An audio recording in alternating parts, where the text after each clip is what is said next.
Hello everyone, स्वागत करती हूँ मैं आप सबको संडे किचन में। चलिए आज की रेसिपी में हम बनाते हैं रॉ बनाना का रेसिपी।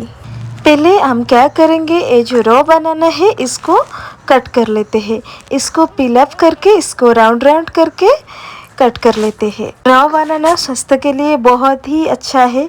बेसिकली बच्चे लोग बड़े लोग सब इसको खाते हैं। तो चलिए इसको हम अभी पील अप करके अच्छी तरीके से इसको धो के इसको राउंड राउंड करके कट कर लेते हैं।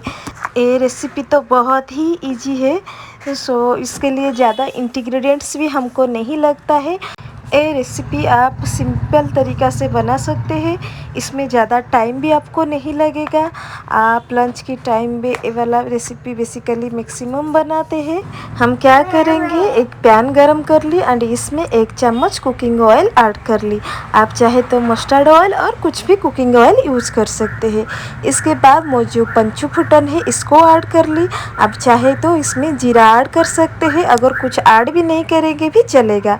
उसके बाद जो बनाना रखे थे इसको ऐड कर लेते हैं एंड इसको थोड़ा चला लेते हैं। अभी हम इसमें सॉल्ट स्वाद अनुसार एंड टर्मरिक का पाउडर ऐड करके इसको अच्छी तरीके से मिला लेते हैं एंड इसमें उसका ऊपर थोड़ा सा ओनियन ऐड कर देंगे। मैं पहले ओनियन ऐड नहीं की इसीलिए, क्योंकि ओनियन ज़्यादा फ्राई होने से ओनियन जल जाएगा। सो देखिए अभी हम इसको कवर कर लेते हैं एंड गैस का फ्लेम जो है वो मीडियम में रखिए। अभी इसी तरीके से नॉर्मली आप इसको कुक करेंगे एंड इसी तरह आप इसको फ्राई करते रहेंगे। इसको ज़्यादा टाइम कवर नहीं करना है क्योंकि बॉयल हो जाएगा एंड अच्छी तरीक़े से नहीं होगा। सो देखिए अभी ये बन गया हमारा रॉ बनाना का रेसिपी। ये बहुत हेल्दी रेसिपी है, ज़रूर ये वाला रेसिपी आप ट्राई कीजिए। अगर मेरी वीडियो आपको अच्छा लगे तो please like share comment and subscribe ज़रूर करना और कमेंट में बताना कैसा लगा ये रेसिपी। Thank you everyone. जय जगन्नाथ।